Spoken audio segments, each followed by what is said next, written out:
Celabox. Si Damari Navarro, 27 years old at isang dedicated single mom. Tahimik ang kanyang buhay kasama ang kanyang anak na si Naomi. Isang buhay na pinili niyang itaguyod. May silbi ka naman kahit wala ka pang ginagawa, Nicolay, lalo na kay Naomi. Samantalang si Nicolay Jet Revilla, 32 years old, ay isang dating elite tactical officer na sanay sa panganib at misyon. Ang alam lang niya ay sumunod sa utos at manatiling buhay. Simula ngayon, Damari, hindi na ako aalis. Kahit ano pa ang mangyari, mananatili ako dito. Hindi lang bilang bantay, bilang ama, at kung papayag ka, bilang higit pa ron. Ngunit muling pagtatagpuin ng tadhana ang kanilang magkaibang mundo. Muling nagbanggaan ang nakaraan at kasalukuyan. Paano kung ang bodyguard ng anak niya ay siya palang ama nito? Kakayanin ba nilang harapin ang sugat ng kahapon para sa kinabukasan ng kanilang anak?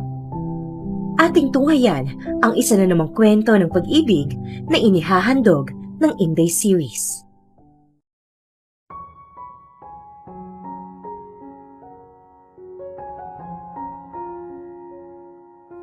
Hindi sanay sa katahimikan si Nicolay Jet Revilla. Sa loob ng 10 taon niyang serbisyo bilang elite tactical officer, nakasanayan na niya ang dugundong ng putok ng baril, ang pag-aalingaw ng utos sa radyo, at ang bigat ng bawat misyon na halos ikamatay niya. Para sa kanya, ang katahimikan ay hindi kapayapaan, isa itong babala, at ang konsepto ng pagmamahal, isang distraksyon na hindi dapat binibigyan ng puwang sa isang mundong umiikot sa survival. Ngunit ngayong gabi, habang unti-unting bumabagsak ang apoy sa isang nayon sa gilid ng rebelde controlled zone, isang katahimikan ang gumugulo sa loob niya. Isang katahimikan na hindi dulot ng takot o panganib, kundi ng biglaang pagtibok ng puso niya. Bravo 3! Report your position. Copy. Over. Hinihingal na tumakbo si Nicolay habang daladala ang baril. Bravo 3, moving east. Copy, Commander. Nakita ko ang last coordinates ng hostage. I'll retrieve and extract. Over. Sagot niya. Sa dilim, sinuyod ni Nicolay ang gusaling halos gumuhuna sa pambobomba. Sa bawat paglapag ng kanyang combat boots, nag-aalangan ng lupa, tila ba anong oras ay bibigay, ngunit wala siyang pakialam. Isa lang ang mahalaga, ang mailabas ang hostage bago sumabog ang lahat. Pagpasok niya sa isang madilim na kwarto, may narinig siyang humihikbi at pagsinghot na parang hirap itong huminga. Hostage, secured ba dito? Hello, can you hear me? Tulungan mo ako! Tulungan mo ako! Hirap na sabi ng isang babae. Sa isang sulok, nakita niya ang isang babae na duguan, halos mawalan ng malay. Ang suot nitong puting uniforme ay nadungisan ng dugo at alikabok. Sa isang tingin, alam ni Nicolay, hindi ito sundalo, isa itong medical volunteer. Nagmamadali siyang lumapit. Inisling ang baril at sinapo ang babae. Shit! Volunteer ka ba? Damn it! You shouldn't be here! Kanina pa wala ang mga kasama mo. I was left. Naiwan ako sa crossfire. Tinignan ni Nicolay ang pulse ng babae at napakunot ang noo nito. Still strong. Hindi kita iiwan. Do you hear me? Hindi ka mamamatay dito. Dahan-dahan nang pumikit ang mata ng babae. Kanina pa ito gising kahit gusto nang pumikit ng mga mata niya. Ayaw niyang mawala ng ulirat sa kagustuhan na makaligtas pa. Hindi doon matatapos ang buhay niya. Sino ka? Tanong niya para pigilan ang pagpikit. Binuhat niya ito at inayos ang posisyon nito sa bisig niya. You're the miracle. Officer Revilla, Bravo Team. And I'll get you out of this hell. Sa gitna ng putukan ng baril, pinasa ni Nicolay ang babae. Mabigat ito at naghihina. Ang bawat segundo ay mahalaga. Habang tumatakbo siya palabas ng gusali, dumadugong-dong ang paligid. Sumisigaw ang kanyang instinct na anumang oras ay pwedeng sumabog ang buong compound. Muling nakarinig sila ng putok ng baril at mga pagsabog. Nanginig ang babae. Bakit mo ako sinasagip? Ang dami niyo nang iniwan. Mahina ang boses ng babae nang magtanong habang nakasandal sa balikat niya. Hinihingal na si Nikolai habang tumatakbo at iniiwasan ng bala.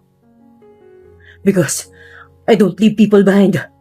Kahit sino ka pa, volunteer man o hindi, not on my watch. Saka wala na kaming iniwan. Kinuha na sila ng mga kasama ko. Pero baka mamatay ka. Umintig ang panga ni Nikolai. Dumiretso ito ng daan palabas. Then I die doing the right thing. Shut up and stay awake. Don't you dare close your eyes. You hear me? Sa bawat paghinga ng babae, ramdam ni Nikolai ang bigat ng responsibilidad. Ngunit kakaiba ang kabog ng dibdib niya. Hindi ito adrenaline lang. May kung anong bugso ng damdamin na hindi niya kayang ipaliwanag. Para bang ang katahimikan ay matagal niya nang iniwasan. Ngayon ay dumadagan sa puso niya habang yakap ang buhay ng isang estranghera. Pagdating sa evacuation base, ay agad na hinanap ni Nikolai ang mga medic. "Wounded civilian! Bring her in! Now!" Saad ng isang foreigner na medic. Hinihingal na nilapag niya ang babae sa stretcher. Multiple wounds. Treat her fast, Doc. Ako mang aalis na si Nikolai nang hawakan siya sa kamay ng babae. Don't leave me. Please. Natigilan na napatingin si Nikolai sa mga mata ng babae. I'm not leaving. Not yet. Sisiguraduhin kong magiging maayos ka bago ako umalis. Pero ang totoo ay gusto na talaga niyang umalis dahil may trabaho pa siya. Kaya habang ginagamot ang babae, ay panaytingin niya sa rilong suot niya. Nang makita ang dahan-dahang pagpikit ng babae, ay saka na umalis si Nikolai. 2 linggo ang lumipas sa loob ng evacuation base habang ginagamot ang mga sugatan. Hindi maipaliwanag ni Nikolai kung bakit lagi niyang binabantayan ang volunteer. Hindi niya gawain ng makialam sa buhay ng mga nasagip. Pero sa bawat gabing siya ay nakabantay, sa bawat pagkakataong siya ang nagdadala ng tubig o siya ang nag-aayos ng kumot, pakiramdam niya ay unti-unting natutunaw ang pader na tinayo niya laban sa emosyon. Isang gabi, malamig ang hangin noon kahit nasa loob sila ng tent ni Nikolai. Ayaw din kasing humiwalay ng babae sa kanya, kaya doon ito pinatulog ng commander nila. Hindi ko pa rin alam ang pangalan mo. Kahit na ilang gabi ka nang nandito, apelido lang ang sinabi mo at yun din ang tawag ko sa'yo. Hindi mahalaga ang pangalan sa trabaho ko. Malamig na saad ni Nikolai habang nakaupo sa kabilang kama. Mahalaga sa akin kung sakaling hindi na ako magising bukas. Gusto ko man lang maalala kung sino ang sumugip sa akin. Mahinang saad nito. Bumuntong hininga si Nikolai at tumitig sa kanya. Nikolai Jet Revilla. Nikolai, bagay sa'yo. Matigas pero may laman. Stop talking nonsense. You need to rest.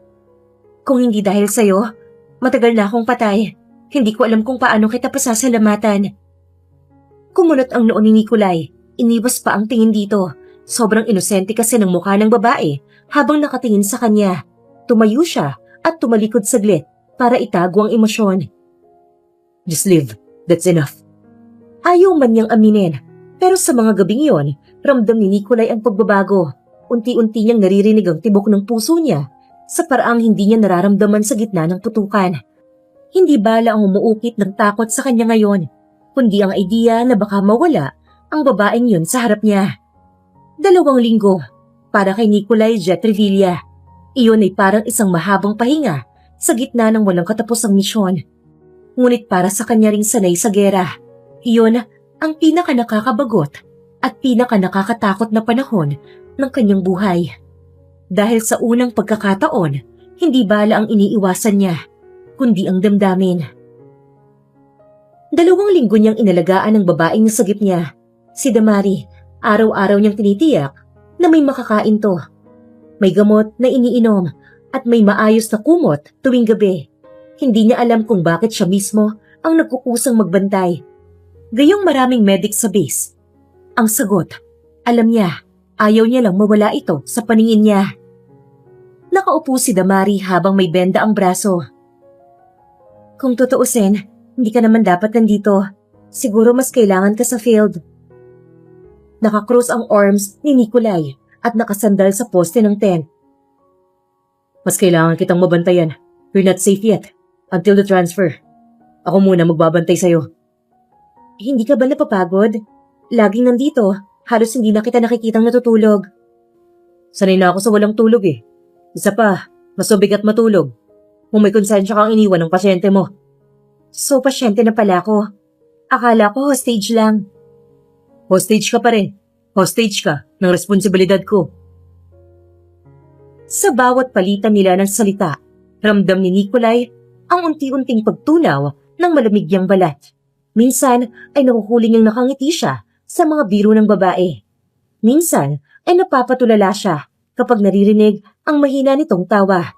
Sa gitna ng mga sugatang sundalo, tunog ng makina at amoy ng gamot, para bang ito lang ang katahimikan na hindi niya gustong wakasan. Kung hindi ka dumating, baka wala na ako ngayon. Di ko na makikita ang pamilya ko, ang mga kuya ko. Minsan iniisip ko din, bakit mo ginawa? Hindi mo naman ako kilala. Nilabas ni Nikolai ang baril at nilinisan to. Hindi ko na kailangang makilala ang taong niligtas ko. Sundalo ako. Ang trabaho ko ay protektahan ang sino mang dapat protektahan. Ayaw talaga ni Nikolai na tinatanong sa kanya kung bakit siya nagliligtas ngayong alam nilang sundalo siya. Hindi ba at trabaho naman ng mga sundalo ang magligtas? Para kasing kino-question din nito ang kakayanan nila, ng mga sundalo. Hinawakan siya ni Damari kaya napatingin siya rito. Pero hindi ka lang sundalo para sa akin. Napatingin si Nikolai at nagtagpo ang kanilang mga mata. Ano ko para sa'yo? Hindi ko alam, pero tuwing nandyan ka, hindi ako natatakot. Para kay Nikolai, yun na ang pinakamapanganib na salita dahil wala siyang sagot at sa mga gabing sumunod, mas lalo lang siyang nahulog sa panganib ng presensya ng babaeng yun. Ngunit alam niyang yun ang huli. Kinabukasan, may misyon siyang bago at ang babae, ibibigay na sa mga otoridad para makabalik sa pamilya nito. Hindi niya alam kung bakit mabigat ang dibdib niya. Parang may mawawala sa kanya. Kahit alam niyang kailanman, hindi naman yun naging kanya. Bukas, aalis ka na din, hindi ba? Orders. I have no choice. Kung aalis ka na, baka hindi na tayo magkita ulit. Ganun talaga. Sa trabaho ko, laging may nagpapaalam. The important here is your safety. Pero hindi ako handa. Hindi niya na hinintay ang sagot. Hindi niya rin alam kung paano nangyari. Basta't sa isang iglap, lumapit siya. At sa katahimikan ng tent na yon, sa ilalim ng malamlam na ilaw, nagtagpo ang kanilang labi.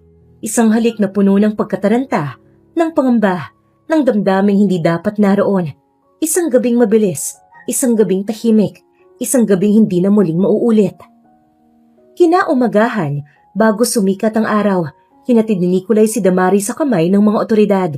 Tahimik siya, tahimik din si Damari.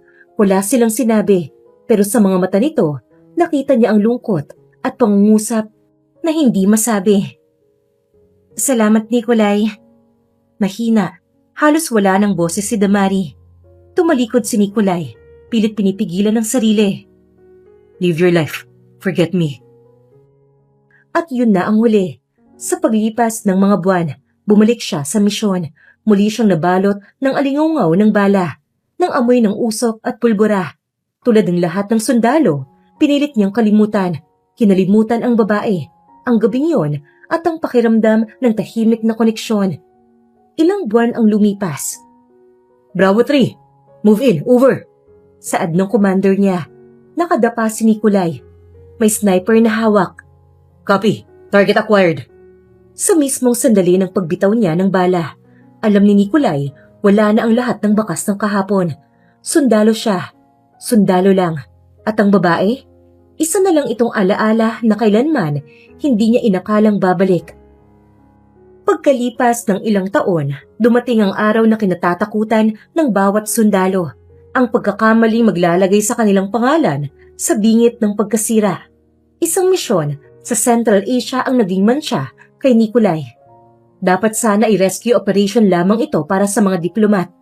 Nabihag ng isang warlord. Ngunit sa gitna ng matinding negosyasyon, nagkaroon ng maling intel. Isang maling hakbang, isang putok, at nagbistulang massacre ang sumunod. Maraming inosenteng sibilyan ang nadamay. At bagaman hindi siya ang nag-utos, pangalan niya ang umalingaw sa balita. Captain Revilla, your record speaks of disciplines and loyalty. Pero dahil sa nangyayaring to, kailangan kang alisin muna sa spotlight. You are both an asset and liability. Understood, sir. Court Martial? Umiling ang general at bumuntong hininga. No. We're protecting you. As much as the agency. Low profile assignment ka muna. Revilla, civilian task, bodyguard detail. Bodyguard? That's beneath my training. General, think of it as penance and protection. The enemies you made out there, marami silang koneksyon. You'll be safer in the Philippines, away from open conflict. Hindi ka naman magtatagal dun. At sa isang iglap, ang sundalong sanay sa putok ng baril ay pinadala pabalik sa Pilipinas. Isang exile disguise as an assignment. Dumating si Nicolay sa Manila Airport. Ang init ng hangin sa Maynila ay ibang-iba sa malamig na desyerto o humid jungles na nakasanayan ni Nicolay. Nakasuot siya ngayon, hindi combat gear, walang baril na nakasabit sa balikat, maliban sa sidearm na nakaholster at hindi nakikita. Para siyang ibong nilalagay sa hawla. Paglabas ng airport ay sinalubong siya ng isang lalaki. Captain Revilla, this way, sir. Ipapaliwanag na lang po sa inyo sa loob ng sasakyan. Target? Naomi Lair Navarro. 4 years old, daughter of Damari Lair Navarro, one of the most influential billionaires in Southeast Asia. Kamakailan lang ay pinalaya si Damari ang isang international na arms dealer sa isang proyekto na embahada. Now she's receiving death threats. Pati ang bata ay delikado na rin dahil target ito ng mga yun sa ginawa ni Miss Navarro. So, babysitting a rich kid. From combat zone to this. High priority civilian, sir. Confidential. Hindi lang ito simpleng bata. Her family's protection means international leverage. Fine. Assignment is assignment. Ngunit nang mabanggit ang pangalan, Damari Lair Navarro, parang may kumakabog sa puso ni Nicolay. Pamilyar ang pangalan, pamilyar ang tunog, pilit niyang binabaon ng memorya. Ngunit hindi mapigil ang utak na magbalik sa isang gabing matagal niya nang kinalimutan. Pagdating nila sa Navarro Estate, sinalubong siya ng katahimikan ng isang mansyong nakabalot ng seguridad. Guards in suits, CCTV, high-tech gates, ngunit sa loob, isang batang babae ang tahimik na nakaupo sa swing ng garden. Doon unang natigil si Nicolay, nakasuot ng simpleng dress ang babae. Nagtatakang nakatingin sa kanya. "Are you my new bodyguard po?" Malambing na boses nito. Tumikhim si Nicolay, lumapit at tumayo ng tuwid sa harap nito. Yes, Captain Nicolay Revilla. I'll protecting you starting today. "You look strict. Parang hindi ka marunong umiti eh." Napasinghap si Nicolay, bahagyang natigilan. I don't have to smile to protect you. "You sound like mommy? Always serious?" Mangiyak-ngiyak na sabi nito. Ngunit hindi ang salita ang umuga sa loob ni Nicolay, kundi ang mga mata ng bata. Malalim, bilugan, madilim, tila ba may hawak na alaala ng isang babaeng minsang nagbarka sa kanya. Para siyang tinamaan ng bala sa dibdib, hindi dahil sa sakit, kundi dahil sa pamilyar na damdamin. Ilang oras ang nakalipas habang sinusuri ni Nicolay ang security camera ng mansyon. Seryoso siyang nakatingin sa monitors. Perimeter sweep. On the west wing. Double the guards there. Saad ng security chief. Yes, sir. Habang abala siya, naramdaman niyang may humila sa kanyang manggas. Nakatingala sa kanya si Naomi. "Do you always talk like that? Lagi ikaw nakautos magsalita?" Habit. Sorry if it bothers you. "No, I like it po. It makes me feel safe." At sa mga salitang yon, hindi alam ni Nicolay kung bakit parang bumabalik ang tinig ng isang babae sa kanyang isip. Ang babaeng minsang nagsabi na, "Tuwing nandyan ka, hindi ako natatakot." Nang gabing yon, dumating si Damari Lair Navarro mula sa isang international conference. Nakapormal na suit, elegante, at may aura na hindi papaapi. Ngunit nang tumingin si Nicolay, halos tumigil ang mundo niya. Ito ang babaeng inalagaan niya noon, ang babaeng iniwan niya sa evacuation base. Mas matapang ngayon, mas buo, ngunit ang mga mata, yun pa rin. Akala niya, nakalimutan na niya ang babae, ngunit araw-araw niya itong napapanaginipan. Ikaw ba ang pinadala nila? Tanong ni Damari. Yes, ma'am. Captain Nicolay Revilla, assigned to your daughter's protection. Tumango si Damari, umiwas ng tingin. Good. I hope you're competent. My daughter's safety is everything. Isang pagkakamali, and I will personally see to it that you're removed. I understand, ma'am. Hindi po ako pumapalya. Walang bakas ng pagkakilala sa mukha ni Damari. Para bang hindi siya kailanman nakita. Ngunit sa loob ni Nicolay, isang sugat ang muling bumukas. Matapos makipag-usap, ay samantalang pumunta si Nicolay sa headquarter para kunin ang gamit niya. Dahil bodyguard siya ng bata, ay doon siya titira kasama ang mga to. Mag-isang nakaupo siya sa kama, nakatingin sa kompas na dala niya mula sa misyon noon. Hindi na niya ako naalala. Or pwedeng sabihin, pinili niyang kalimutan ng lahat. Dahil yun ang gusto niyang gawin. Ngunit kahit pilit niyang ikulong ang emosyon, muling bumabalik ang bigat ng katotohanan. Ang batang babae, ang mga mata, ang pangalan ng ina, ang mga alaala ng gabing yon. At sa unang pagkakataon matapos ang matagal na katahimikan, naramdaman ni Nicolay ang bagay na kinatatakutan niya. Higit sa bala, ang pag-ibig na hindi niya alam kung haharapin ba niya o tatakbuhan. Kinaumagahan ay maaga siyang pumunta doon, dala na ang gamit. Nakasama na niya noon ang bata. Tahimik si Naomi, ngunit pala kaibigan. Sa mga unang araw ng kanyang pagbabantay, napansin agad ni Nicolay kung paano ang bata ay may kakaibang gawi. Hindi ito tulad ng ibang 4 na taong gulang na laging maingay at makulit. Si Naomi ay malumanay. Parang mas matanda kaysa sa edad niya, ngunit may lambing na kusa lang lumalabas sa mga taong pinipili niyang pagkatiwalaan. At sa hindi inaasahan, isa siya ron. Naupo si Nicolay sa isang lumang upuan sa gilid ng hardin. Tahimik lang siya habang nakamasid sa paligid. Sanay sa ganitong uri ng pagbabantay, walang dapat makalusot. Ngunit bago pa man niya namalayan, naroon na si Naomi sa tabi niya, bitbit ang isang maliit na libro. Uncle Captain, do you like stories? Stories? Yes, fairy tales po. Napatawa siya ng mahina. Hindi niya maalala kung kailan huli siyang nakarinig ng fairy tale. Ang buong buhay niya ay puno ng tunog ng baril, utos ng commander, at sigaw ng mga sugatang kasama, mga kwento ng kababalaghan at prinsesa. Hindi niya alam kung paano sisimulan. Hindi ako sigurado pero baka pwede mong ikwento sa akin, Naomi. Ngumiti ang bata at naupo sa tabi niya. Binuklat nito ang libro at nagsimulang magbasa ng mahina. Ngunit halatang nag-e-enjoy. Tahimik lang si Nicolay, nakikinig at sa bawat salitang lumalabas sa bibig ng bata, may kakaibang init na sumisingit sa kanyang dibdib. Matapos ang ilang minuto, biglang sinara ni Naomi ang libro. Nilingon siya ng bata na parang may naisip na kapilyuhan. Uncle Captain, tapos na! Tara na po! Tapos na saan? Sa kwento! Now we play naman! Bago pa siya makatanggi, mahigpit nang hinawakan ni Naomi ang kamay niya at hinila papasok ng bahay. Hindi na siya nakapalag. Maliliit na kamay, ngunit may lakas ng loob. Natawa na lang siya nang maramdaman ang determinasyon ng bata.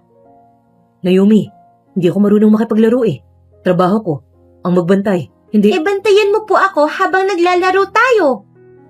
Wala na siyang nagawa. Dinala siya ng bata sa sala, kung saan may mga nakalatag na mga laruan, stuffed toys, building blocks, at ilang maliliit na figurines. Doon, nakaupo sa isang dulo ng sopa si Damari. May hawak na tablet at tila abala sa pagbabasa.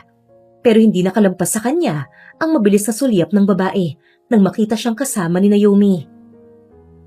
Mommy! Uncle Captain will play with me! Tinaas ni Damari ang kanyang paningin, bahagyang nakataas ang kilay. Oh, he agreed?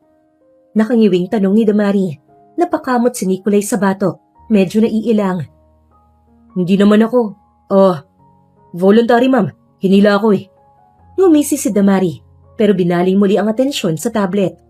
Umupo si Naomi sa gitna ng sala at nilagay ang stuffed toy sa harap nila. Okay, Uncle Captain, ikaw si Prince Leon. Ito si Princess Marigold. Tinuro nito ang stuffed rabbit. Tapos ito si Dragon. Isang stuffed crocodile na may sira na sa gilid. na tinuro nito. Nanilog ang mga mata ni Nikolai. Ako, Prince? Naomi, baka pwedeng dragon na lang ako. No, you're the prince kasi strong ka. Napatigil si Nikolai, parang may tinamaan sa dibdib. Walang nagsabi sa kanya ng ganun dati, na maliban sa pagiging sundalo, maaari rin siyang tawaging prinsipe. Alright, Prince din. Nagsimula ang laro. Si Naomi, seryoso sa roleplay nila. Habang pinapagalaw ang mga laruan. Prince Leon! You must save me! The dragon is here! Bigla niyang inabot ang stuffed crocodile kay Nikolai. Oh, Roar? Hindi napigilan ni Damari ang mapataas ang ulo at sulyapan siya. Kita sa mga mata ang amusement. Stronger roar, Uncle Captain! Roar! Mas malakas na. Natawa si Naomi at tumakbo paikot sa sala. Kunwari tumatakas. Wala na siyang nagawa kundi sumunod sa kwento ng bata. Princess Marigold, don't worry, I'll save you! Hawak ni Nikolai ang stuffed rabbit at binagayway ito na parang espada. Napahawak si Damari sa bibig, pigil ang tawa. Ngunit nang makita si Nikolai na seryosong nakikipag-roleplay sa anak, hindi na niya napigilan. Umalingaw ang kanyang tawa, malutong, malaya, at matagal nang hindi naririnig ni Nikolai mula sa kanya. Para kay Nikolai, yun ang pinakamalakas na tama, hindi ang laro, hindi ang stuffed toys, kundi ang tunog ng tawa ni Damari. Matagal niya nang iniwasang maalala, ngunit heto at bumabalik, ang tawa na minsan niyang narinig noon, ng araw na inaalagaan niya ito. Ang parehong tawa, mas matapang lang ngayon, mas buo. Natigilan saglit si Nikolai, nakatitig lang kay Damari, para siyang nabura sa eksena ng kwarto at natigilan sa tunay na tanawin sa kanyang harapan. Uncle Captain, why are you frozen? Save me! Huwag kang tititig kay mami ko! Matutunaw po mami ko! Nagbalik siya sa ulirat at kumilos ulit. Hawak ang stuffed rabbit na parang espada. Oh, right, Dragon, prepare to lose! Umiikot-ikot sila hanggang parehong mapagod. Nahiga si Naomi sa carpet. Hinihingal sa kakatawa. That was fun! Uncle Captain is the best prince! Laro po tayo ulit bukas! Lumapit si Nikolai at umupo. Bahagyang pawisan. Pinunasan niya ang noo gamit ang kamay. Kumuha naman siya ng towel para sa bata. You're a tough princess, Naomi. Napailing si Damari, pero may ngiti rin sa labi. Hindi ko inaasahan. I see a soldier play prince with stuffed toys. Bahagyang humiti si Nikolai, hindi makatingin ng diretsyo. Kahit ako, ma'am. Nagtama ang mga mata nila, saglit lang, ngunit sapat na upang muling magpaalala sa kanya ng lahat ng nakaraan. At sa gitna ng tawa ng bata at ng mainit na liwanag ng hapon, natanto ni Nikolai na kahit anong gyera pa ang pinagdaanan niya, mahirap talagang ipaglaban ng katahimikan ng pusong muling nakakakilala ng tahanan. Tumakbo si Naomi papunta sa kanya at lumapit sa kanyang braso. Can Uncle Captain read me a story tonight? Napatigil si Damari. Lumingon ito kay Nikolai. At sa unang pagkakataon, may nakita siyang bahagyang bitak sa malamig na maskara ng babae. If you want, nag-aalalang saad ni Damari. At umalis na ito, iniwan silang dalawa. Nang gumabi, sa silid ni Naomi, naupo si Nikolai sa gilid ng kama habang pinapakinggan siya ng bata na nagkukwento. Ito raw ang prinsesa at siya naman ang knight na nagbabantay. Uncle Captain, do you believe in destiny? Natigilan si Nikolai, hindi siya sanay sa ganitong mga tanong. Sa larangan ng digmaan, ang destiny ay simpleng bagay lang. Kung mabubuhay ka pa bukas, yun ang tadhana mo. Destiny? I used to think it doesn't exist. Pero baka minsan, nangyayari rin. Napapikit siya ng bahagya at sa isip niya, bumalik ang imahe ng babaeng minsang nagtagilid sa pagitan ng buhay at kamatayan. Ang babaeng iniwan niya sa kamay ng mga otoridad pagkatapos ng isang gabing hindi niya malilimutan. I think destiny brought you here, to me. Mahinang sabi ng bata, bago pumikit. Napatingin siya sa bata, May kakaibang lamig na dumaloy sa kanyang likod, ngunit hindi yun takot. Isa yung pakiramdam na hindi niya maipaliwanag. Kinabukasan, habang naka-duty sa labas ng mansyon, hindi niya maiwasang masulyapan si Damari na naglalakad palabas, kausap ang ilang business partners. Muling nagtagpo ang kanilang mga mata at doon niya tuluyang nabuo ang puzzle. Yun ang babaeng minsang niligtas niya. Siya ang babaeng hindi niya muling nakita mula nang iwan niya ito 5 taon na ang nakalipas. At ngayon, narito siya. Mas matapang, mas elegante. Hindi siya naaalala.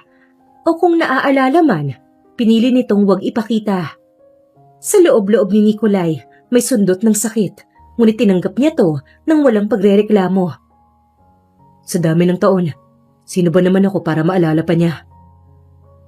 At muli siyang tumindig, tinuwid ang balikat, at binalik ang lahat ng emosyon sa ilalim ng unipormeng kanyang suot. Ngunit alam niyang mula ngayon, hindi na magiging kasing simple ang assignment na to. Ngunit habang lumilipas ang mga araw sa ilalim ng iisang bubong, napansin ni Nikolai ang ilang bagay na hindi maipaliwanag. Ang paboritong pagkain ni Naomi ay eksaktong paborito rin niya. Ang lakad nito, ang tikas, ang paboritong kulay, pati na ang kakaibang hilig sa kompas at mapa. Nagduda na si Nikolai, lalo na nang makasama na rin niya si Damari. Nakikita niya ulit ang madaldal na Damari na nakilala niya noon. Hindi na nakapagtataka para kay Nikolai kung bakit mabilis siyang naging malapit kay Naomi. Para bang likas na magneto ang bata at siya, kahit ilang taon nang sanay sa malamig na misyon at disiplina ng sundalo, ay wala pa ring nagawa kundi ang bumigay. Ang problema lang kung gaano kalapit si Naomi sa kanya. Ganun naman kaingat si Damari. At kung tutuusin, wala siyang masisisi.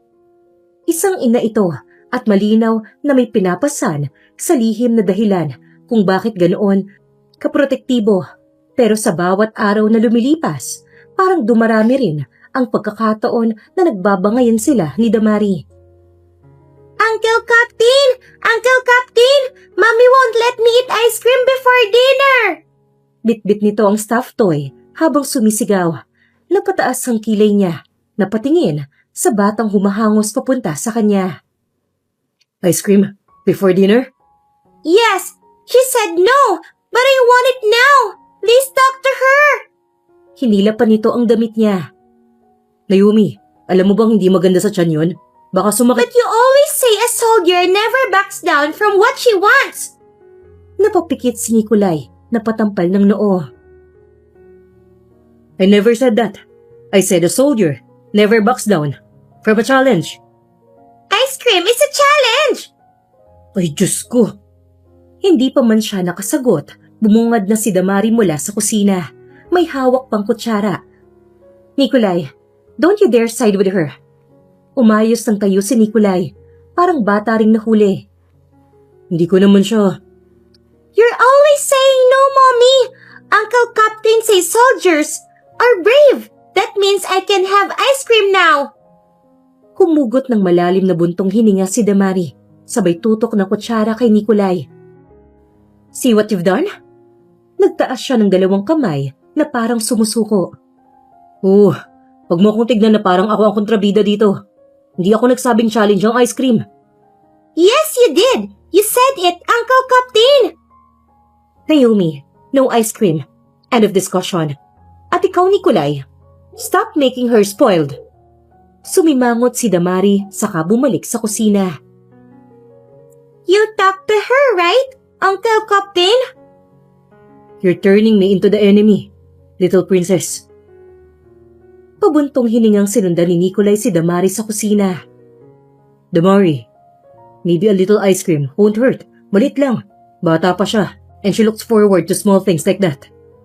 Nikolai, hindi ito military camp na pwedeng magbigay ng reward para sa disiplina. This is my daughter.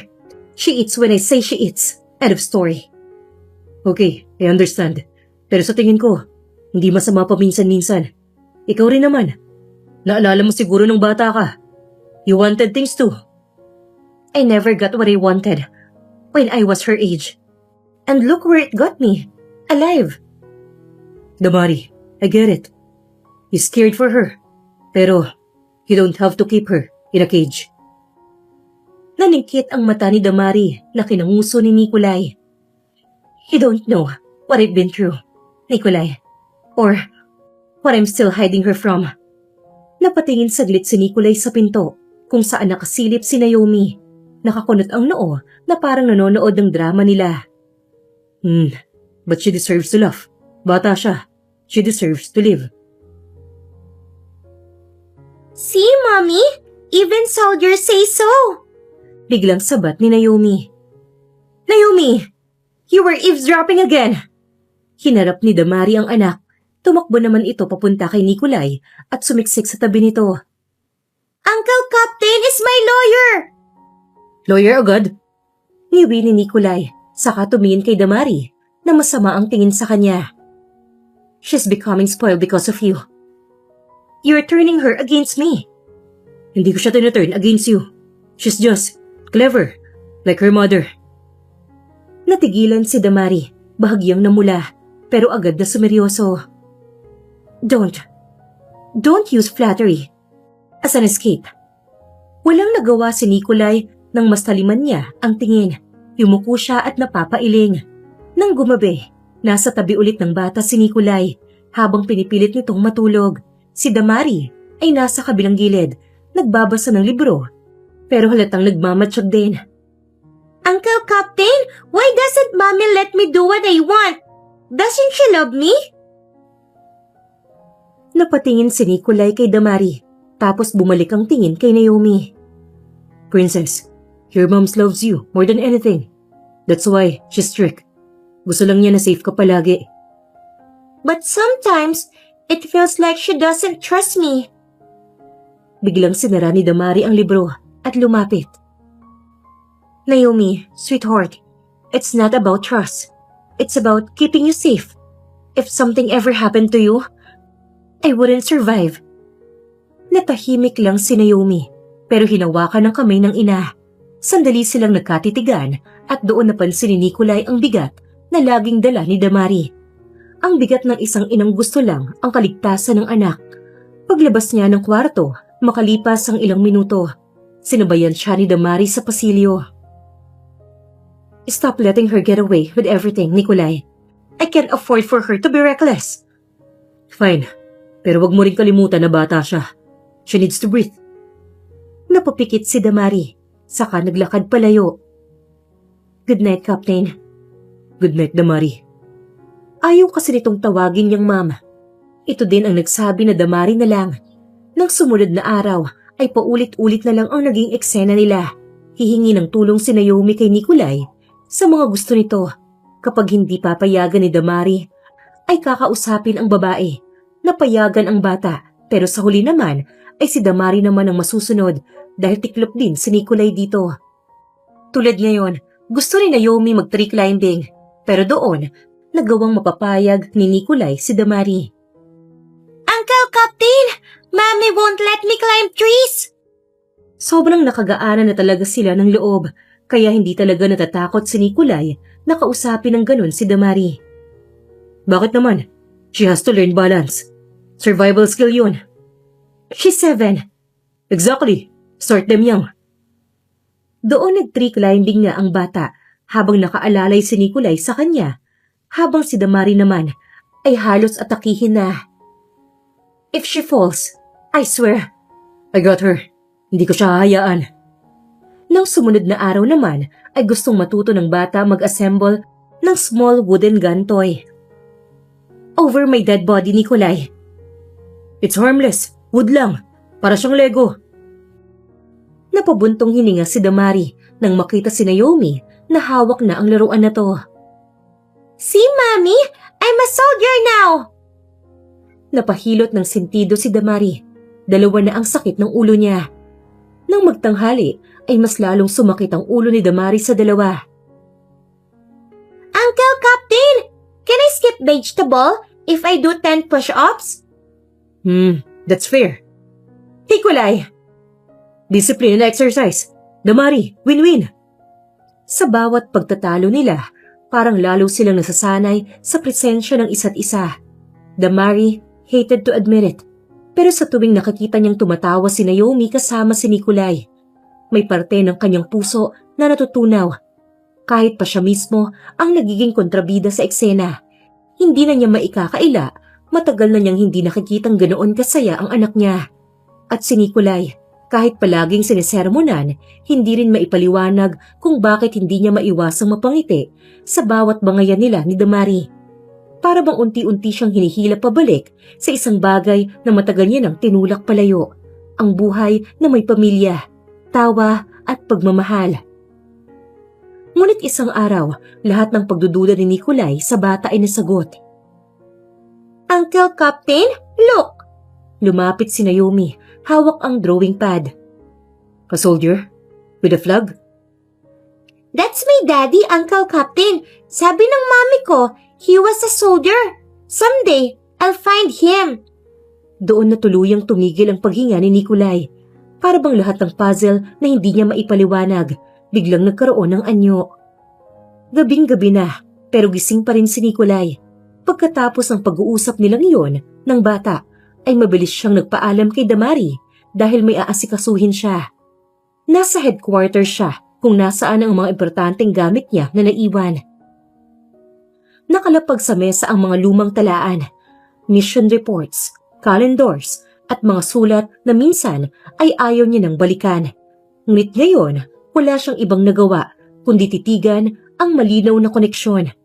Petsa ng rescue mission, petsa ng kapanganakan ni Naomi, walang mintis, walang duda. Humigpit ang hawak niya sa papel. Saka siya napasandal, pinikit ang mata, parang biglang bumalik lahat ng ingay ng putukan noong gabing yun, at ang pawis sa noo, at ang biglang mainit na gabing nagbago ang lahat. Pare, di ka pa natutulog? Tanong ni Levi, kasamang sundalo na ngayon ay nakatalaga rin sa seguridad ng isang kilalang pamilya. May hawak itong tasa ng kape at dumapo sa upuang katapat ni Nikolai. Hindi agad sumagot si Nikolai. Pinakatitigan muna ang dokumento bago bumulong. Levi, anak ko si Naomi. Natahimik si Levi, halos mabitawan ng tasa ng kape. Wait, what? Are you serious? Tumango si Nikolai, mabigat ang dibdib. Hindi ako pwedeng magkamali. Yung date ng mission sa Yemen, ilang buwan pagkatapos, pinanganak si Naomi. Damari never told me. But now, it all makes sense.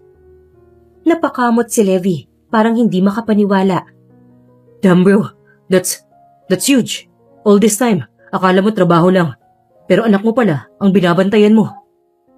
Alam mo kung anong pinaka-nakakabaliw? Gusto kong sumigaw. Gusto kong yakapin yung bata at sabihin, anak, ako ang tatay mo. Pero hindi ko magawa. Bakit hindi? She deserves to know. Nikolai, Damari can't hide this forever. Hindi ganun kasimple.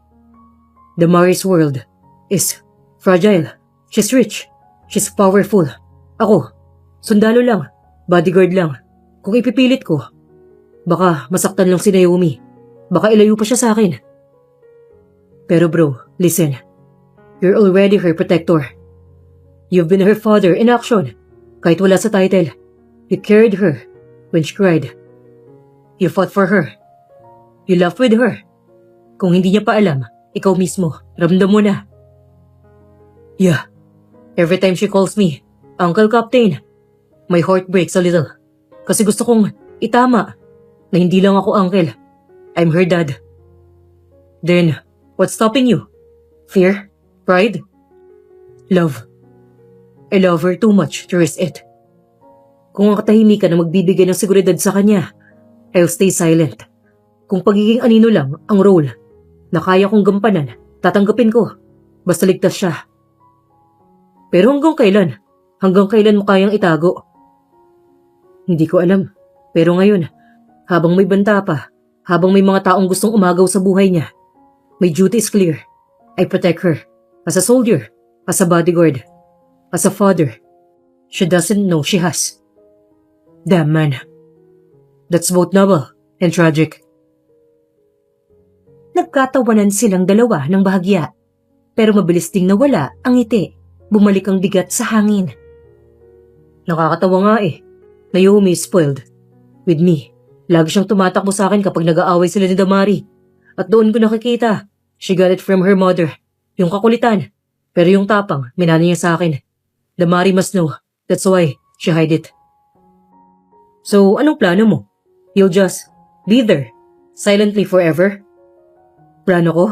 Simple. Hanggat hindi pa tapos ang laban na to, hanggat may panganib, walang ibang makakahawa kay Naomi kundi ako. At kung darating ang araw na ligtas na siya, maybe then, I'll find the courage to tell her. Kakausapin ko pa si Damari. Pero hindi ngayon. You're a brave man, Nikolai. But also the most stubborn guy I know. Soldier curse. We sacrifice. We protect. We endure. Pero minsan, hindi natin nakukuha ang pinakamahalaga sa atin. Pero at least, alam mo na ngayon, hindi ka nabulag sa katotohanan. May purpose ka, beyond duty. You're not just protecting some rich girl kid. You're protecting your own blood. Napangiti si Nikolai kahit may lungkot sa mata. That's what keeps me alive every night. Kapag nakikita kong mahimbing siyang natutulog, I swear, I'll never leave her side again. Nagtaas ng tasa ng kape si Levi. To fatherhood. Silent, secret, but real. Tinaas din ni Nikolai ang hawak na papel. Parang toast na rin. To my daughter, and to the mother of my daughter, my Naomi, even if she'll never know the truth for now. Tahimik ang bahay ng gabing yun. Si Naomi, sa wakas, ay nakatulog. Matapos ang walang tigil na kwento tungkol sa kanyang mga drawing at bagong paboritong kanta. Si Nikolai ang nagbasa sa kanya ng bedtime story.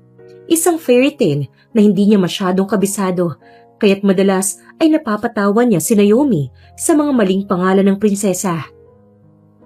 At ngayong tulog na ang bata. Naiwan sina Damari at Nikolai sa sala. Parehong nakaupo. Parehong may hawak na tasa ng tsaa. Ngunit kapansin-pansin na ang bawat kilos ni Nikolai, ang paraan ng pag-abot ng baso, ang pagkakasandal niya malapit kay Damari ay parang may laman, may bahid ng damdamin na pilit niyang tinatago.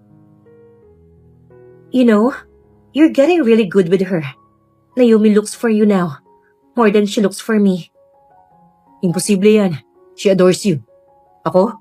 I'm just the bodyguard who heard the wrong names of fairy tale characters. Exactly. Kaya kanya gustong-gusto eh. Because you make her laugh. Natigilan saglit si Nikolai, tumitig kay Damari. Sa liwanag ng lampshade, parang mas lalong lumambot ang anyo nito. Ang babaeng ilang taon niyang iniwasang isipin. Pero hanggang ngayon ay kaya pa rin guluhin ang puso niya sa isang simpleng ngiti. And what about you? Do I make you laugh? Bulong ni Nikolai, may lambing na boses nito. Nagkatinginan sila, sandaling nagtagal, ang titig, tila nag-uusap ang mga mata. Agad namang umiwas si Damari, kunwaring nag-aayos ng buhok. Minsan, kapag hindi ka masyadong suplado. Ouch, that's harsh. To be fair, you've been different lately. Softer, kinder. Maybe because I realize life's too short to be nothing but hard. Natahimik sila ulit. Ang katahimikan ay hindi na kasing bigat tulad ng dati. Ito ay parang isang unspoken truth na pareho nilang nararamdaman, ngunit pareho ring hindi kayang magsabi. Maya-maya, tumayo si Nikolai at kinuha ang kumot na nakasabit sa sofa. Maingat niyang sinapin yon sa balikat ni Damari. Gulat na tinignan siya ng babae. Anong ginagawa mo? Baka lamigin ka eh. Bahagyang namula si Damari. I'm fine. Salamat. I know you are, but let me take care of you anyway.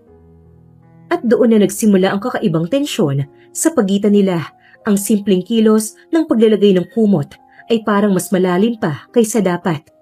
Tumango si Damari at saglit nang umiti. Kinabukasan, habang nasa kusina si Damari, naroon si Nikolai para tumulong. Ngunit imbes na tunay na makatulong, mas lalo lang itong ginulo ang paligid. Nikolai, hindi ganyan humiwa ng kamatis. You're supposed to slice, not destroy them. Destroy? This is my special soldier cut. Special disaster cut, you mean? Habang inaayos ni Damari ang chopping board, tumayo si Nikolay sa likod at inabot ang kutsilyo. Hindi niya sinasadyang lumapit ng sobra, kaya't nagdikit ang braso nila. Biglang kinabahan si Damari, biglang huminto sa ginagawa. You're too close. Am I? Napalingon si Damari. Nandoon na naman ang titig na yon. Matindi, mainit, at parang tumatagos sa lahat ng depensa niya. Para siyang isang sundalong walang panangga. Agad niyang iniwas ang tingin. Kinuha ang hiwang kamatis at nilagay sa mangkok. Go, ayusin mo na lang ang lamesa. At least doon, hindi mo masisira ang pagkain. Yes, ma'am. Natatawang sumaludo ito sa kanya. Lumipas ang mga araw at hindi maikakaila. Habang mas matagal silang magkasama, mas lumalapit sila sa isa't isa. Hindi lang sa pisikal, kundi pati sa emosyon. Isang gabi, habang nanonood sila ng pelikula sa sala at tulog na si Naomi, biglang bumagsak ang ulo ni Damari sa balikat ni Nikolay. Comfortable? Don't move. Pabulong na sabi ni Damari. At hindi nga gumalaw si Nikolay. Kahit na sumakit ang braso niya sa bigat, tiniis niya. Sapagkat para sa kanya, yon ang pinakamasarap na sakit na nararamdaman niya.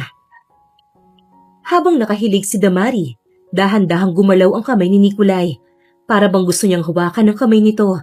Ngunit bago pa niya magawa, biglang nagring ang telepono ni Damari. Napabalik wasto at kinuha ang phone. Hello? Yes? Okay, I handled it tomorrow. Pagkababa ng tawag, agad siyang nag-ayos ng sarili. Parang walang nangyari. Back to business? Sinulyapan siya ni Damari. Don't look at me like that. I didn't mean to. Fall asleep. You can. Anytime. I'll be there. Muli silang nagkatinginan at muli ring bumigat ang katahimikan. Hindi nila kailangan ng salita. Sapat na ang titig para sabihin pareho nilang nararamdaman ang bagay na pilit nilang kinukubli. Kinabukasan, habang nasa garden, naglaro si Naomi ng bubbles. Tumakbo ito paikot-ikot, habang sina Damari at Nikolay ay magkatabing nakaupo. Uncle Captain! Mommy! Look at my big bubble! Sigaw ng bata. She's got your smile. Kinindata ni Nikolay si Damari na kinatigil naman ito. Don't say things like that. Bakit hindi? Totoo naman eh. Don't move. Tumaas ang kamay ni Nikolay. Inayos niya ang buhok ni Damari. Muli silang natahimik, ngunit sa pagkakataong to, hindi na sila lumayo. Nagtagpo ang mga kamay nila sa bangkong inuupuan. Unay parang aksidente, pero imbis na alisin, dahan-dahan na lang nilang hinayaan. At doon, sa simpleng hawak kamay, mas malinaw pa kaysa sa libo-libong salita. May namamagitan sa kanila. Tahimik ang bahay ng gabing yon. Sa sala, nakaupo si Damari habang nakahilig sa sofa. May hawak na tasa ng mainit na gatas. Si Nikolay naman ay abala sa pag-aayos ng kurtina na kanina pa nakalilis. Tahimik lang silang dalawa, pero ramdam na ramdam ang bigat ng hangin sa pagitan nila. Hindi dahil sa away, kundi dahil sa mga salitang gustong kumawala, pero natatakot pa ring bigkasin. Kinabukasan, maaga pa lang ay naroon na si Nikolay at Damari sa sala. Nagkakape. Tulog pa naman si Naomi. Siguradong mamaya pa yun magigising.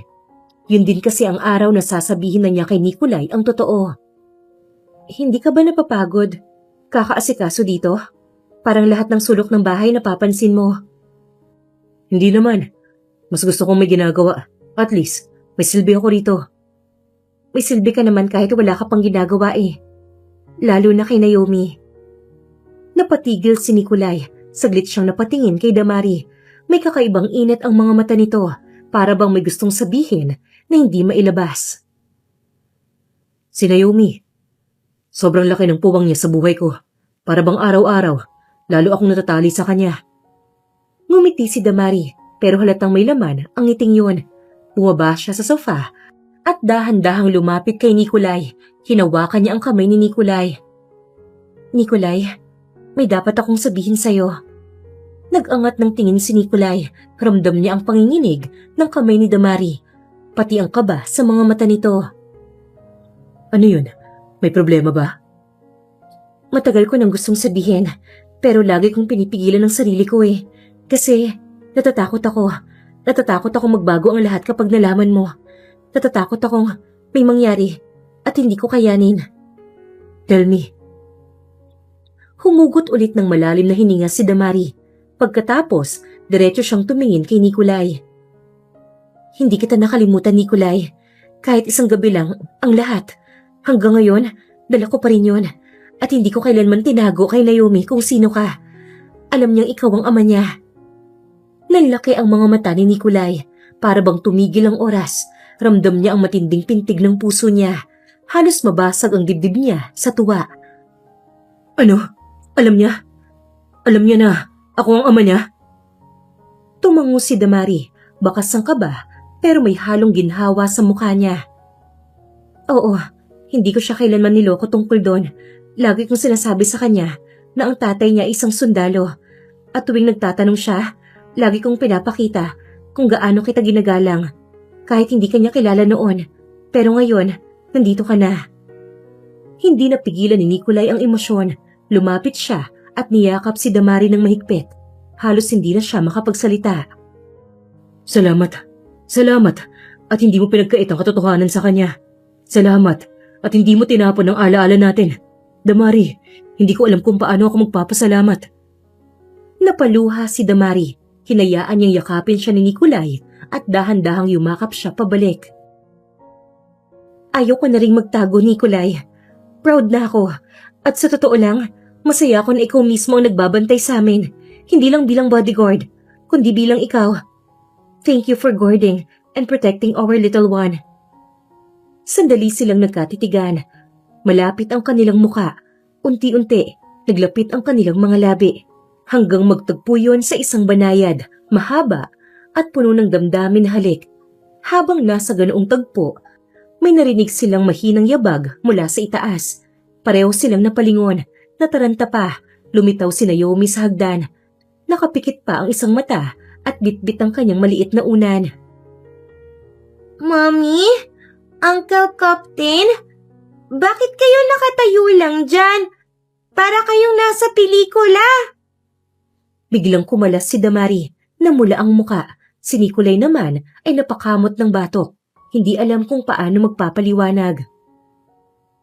Naomi, dapat natutulog ka na. Anak, halika, balik na tayo sa kwarto.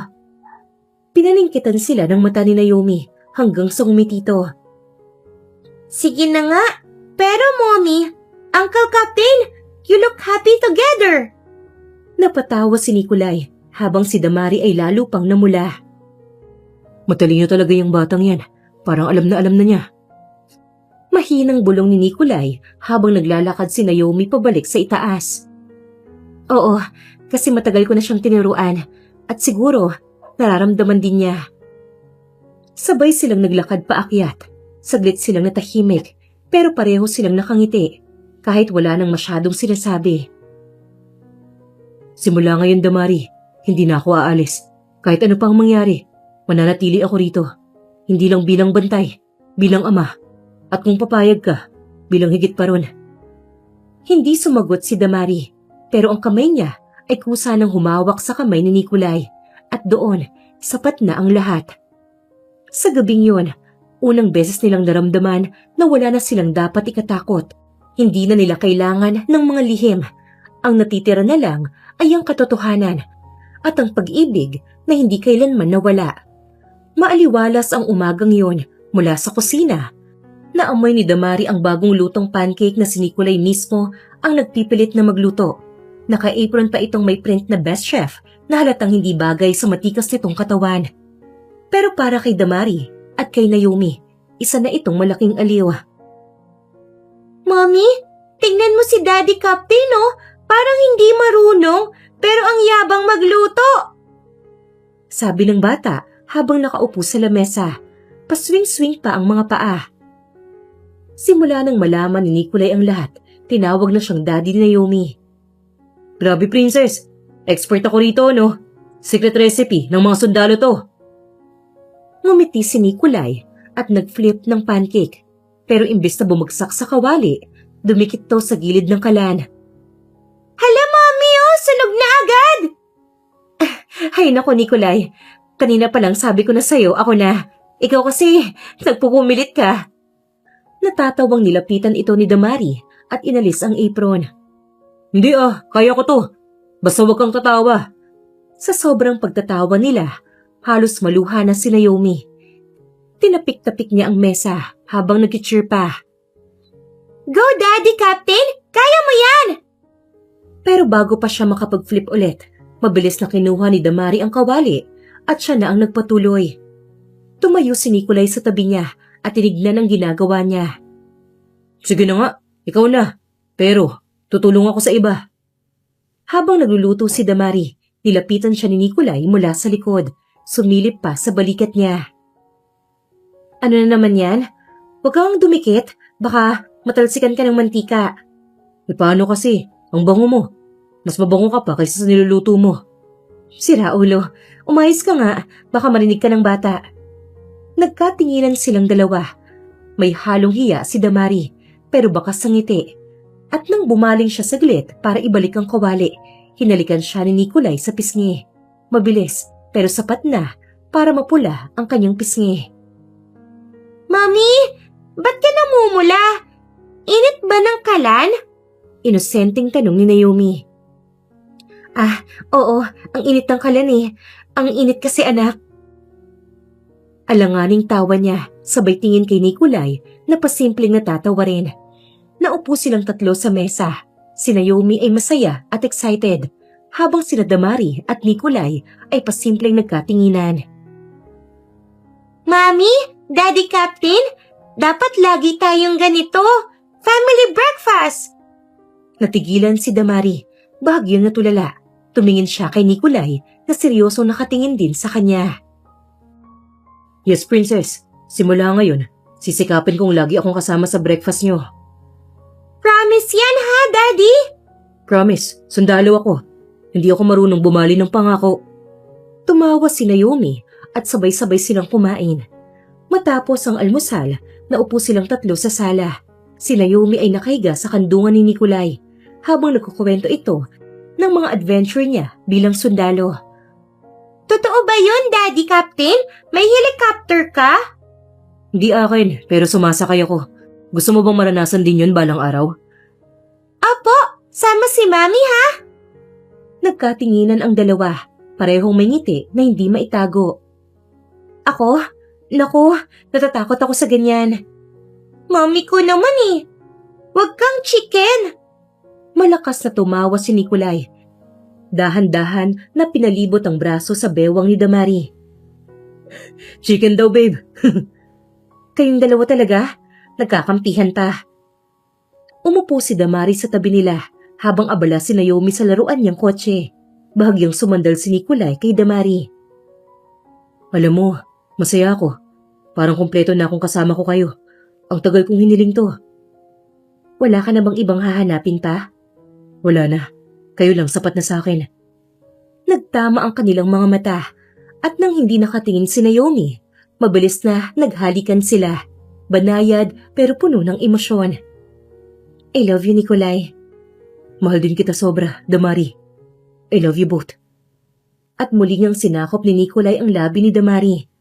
Kinagabihan, habang nanonood sila ng pelikula, si Naomi nakatulog na sa sofa habang si Nikolay ay nagbabantay. Salamat ha. Hindi ko alam kung paano ko harapin lahat kung wala ka. Hindi mo na kailangang mag-isa. Damari, hindi na. Tahimik silang nagkatitigan. Si Damari, dahan-dahang sumandal sa balikat ni Nikolay. At sa hindi kalayuan, habang nakatalikod si Naomi na mahimbing ang tulog, nagtagpo muli ang kanilang mga labi. Mahaba, puno ng init at pangako. At nang gabing yun, walang banta, walang takot. Isa lang silang pamilya, masaya, kumpleto at buo. Tahimik ang gabi. Sa loob ng kwarto, nakahiga sina Damari at Nikolay sa malambot na kama. Nakaunan si Damari sa dibdib ni Nikolay habang marahang hinahaplos ng lalaki ang buhok niya. Nikolay? Pagod ka na ba? Gusto mo nang matulog? Hindi, gusto ko lang makipag-usap. Makipag-usap? Sa ganitong oras? Akala ko matutulog na tayo. Hindi ako maninermon, promise. Good, kasi kung sermon yan, tatakbo ako palabas. Sira, gusto ko lang sabihin sa'yo ang iniisip ko. Biglang naging seryoso to. Tinignan siya ng malalim. Ano yun? May problema ba? Wala namang problema. Actually, plano. Plano? Oo, plano ko na ipakilala ka sa pamilya ko. Ha? Sigurado ka ba, babe? Oo, sigurado ako. Kasi dapat malaman nila na hindi ka lang bodyguard sa mga bata at hindi lang kita tagapagligtas noon, kundi ikaw ang ama ng anak ko. At higit sa lahat, ikaw ang lalaking mahal ko. Natahimik si Nikolay, hindi niya alam kung paano ipapakita ang sobrang tuwang nararamdaman. Napangiti siya ng malaki, parang bata, at bigla niyang hinila si Damari, palapit, para yakapin ng mahigpit. Grabe. Damari, hindi ko alam kung anong sasabihin ko. Para akong nananaginip. Noon akala ko wala na akong karapatan, kahit man lang lumapit sa inyo. Dahil sa sinabi kong kalimutan mo na ako. Pero ngayon, ako na mismo ang ipapakilala mo sa pamilya mo. Dam, totoo ba to? Totoo, Nikolay. Hindi na ako takot. Noon kasi iniisip ko na baka hindi nila maintindihan. Pero ngayon, bakit pa ako magtatago? Ikaw ang nagligtas at nag-alaga sa akin noon. Ikaw ang tatay ni Naomi. Ikaw ang mahal ko. At deserve mong makilala nila bilang ganon. Hinawakan nito ang kamay niya. Nilapat yon sa dibdib nito kung saan malakas ang tibok ng puso nito. Naririnig mo? Sobrang lakas ng tibok. Sobrang saya ko. Wala na akong mahihiling pa. Nako, mahihilingin ka pa rin. Kasi kapag nakilala ka ng mga pamilya ko, siguradong tatanungin ka ng marami. Baka pagpiyasahan ka ng mga tanong. Umarteng kinakabahan to na kinailing na lang ni Damari. Really? Hindi ako sanay sa mga interrogation eh. Mas gusto ko pang harapin ng 10 kalaban kaysa ang daddy mo na maraming tanong. Matik na yan si daddy. Pero don't worry. Nandyan ako sa tabi mo. Sasabihin ko na lang sa kanila na ikaw ang nagligtas sa akin noon. At hanggang ngayon, nililigtas mo pa rin ako. Titigil na ang mga yon. Lumambot ang mata nito. Tinitigan siya ng may lambing. Damari, salamat sa tiwala, sa pagmamahal. Hindi ko alam kung anong ginawa ko para karapat-dapat dito. Minahal mo ko. Nikolay, ang mahalin ako ng higit pa ng sobra-sobra. Yun lang sapat na. Sandaling nagtagpo ang kanilang mga mata. Wala nang ibang salita. Hinagkan siya ni Nikolay, dahan-dahan. Puno ng pagmamahal, mahigpit ang yakap nila sa isa't isa. Para bang ayaw nang magkahiwalay. So, kailan ang interrogation? Natawa siya. Pinatong ang ulo sa balikat nito. Soon, kapag handa ka na. Handa na ako, kahit bukas. Basta ikaw ang kasama ko. Then bukas, umpisa na ng bago nating kwento. At doon, sa katahimikan ng gabi, sabay silang nakatulog. Nakaakbay si Nikolay, nakayakap si Damari, habang pareho nilang alam na sa umaga, hindi lang sila basta magkasama, kundi nagsisimula na ang tunay na pamilya. Maagang dumating sila Damari, Naomi at Nikolay sa mansyon ng pamilya Navarro. Ramdam ni Nikolay ang bigat ng dibdib niya. Hindi dahil sa takot, kundi dahil sa pag-asa. Ang araw na to ang simula ng lahat. Ang pagpapakilala niya bilang ama ni Naomi at ang pagtanggap ng pamilya Navarro sa kanya.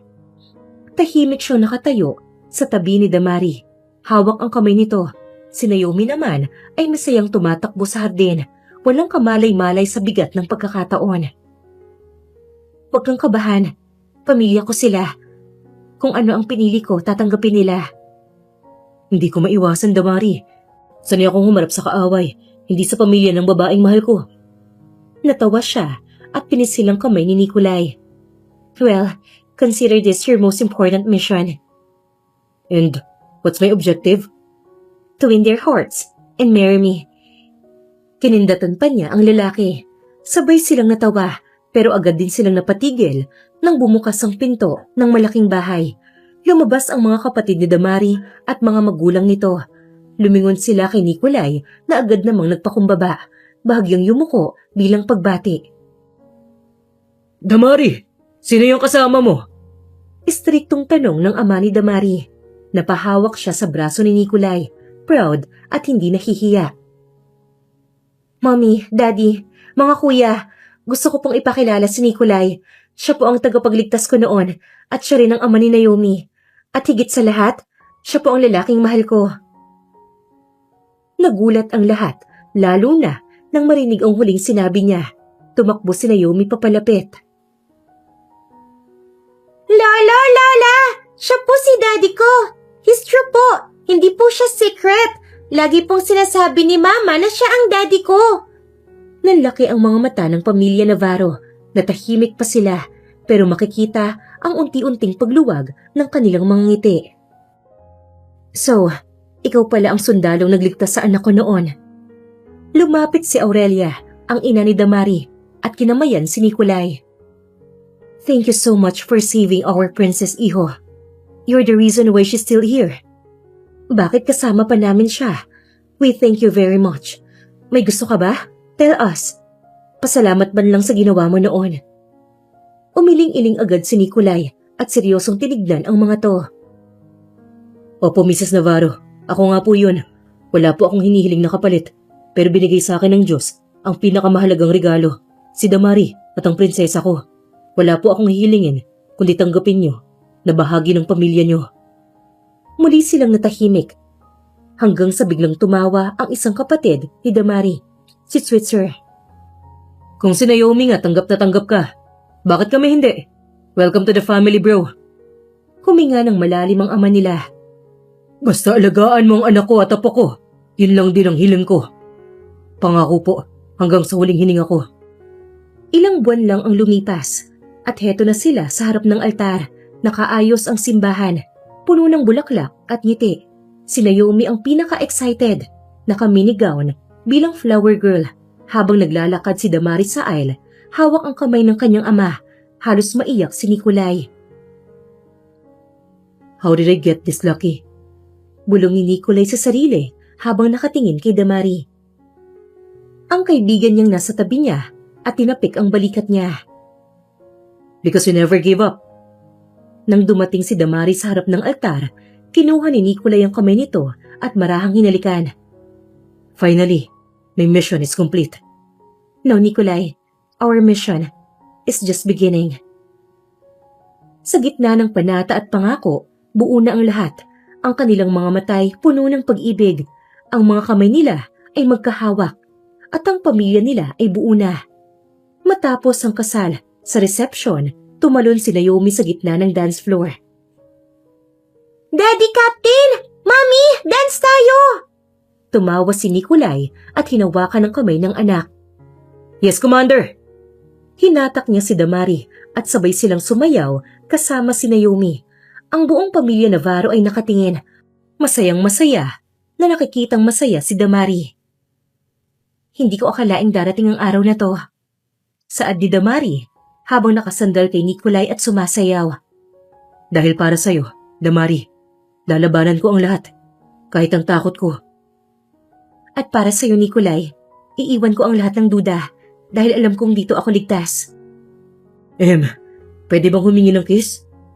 Sabay nagtawanan ang lahat. Hinila ni Nikolai si Damari, palapit at hinalikan ito ng marahan, habang ang mga tao doon ay pumapalakpak ng malakas. At sa gitna ng tawanan, halakhak at pag-ibig, natapos ang lahat sa isang masayang wakas. Hindi na isang lihim na nagbubukod sa kanila, kundi isang pamilya, kumpleto, buo, at walang hanggan. The story of Damari and Nikolai reminds us that life is full of battles, both seen and unseen. Maraming pagsubok, maraming sugat, hindi lang sa katawan, kundi pati sa puso. But what this journey shows is that healing becomes possible kapag may kasama kang handang hawakan ng kamay mo sa gitna ng dilim. Damari carried the pain of raising Naomi alone, while Nikolai carried the burden of war, of his own brokenness. Sa pagtagpo nila, pinakita ng kwento na love is not about perfection, but about acceptance. Minsan, kulang ang salita, pero sapat na ang simpleng gestures of care to remind us we are not alone. And above all, forgiveness and second chances can turn wounds into strength and strangers into a home. At dyan po nagtatapos ang kwento nila Nikolai at Damari. Ako po si Miss Lee, ang inyong tagapagsalaysay. Hanggang sa muli, dito lang sa Inday Series.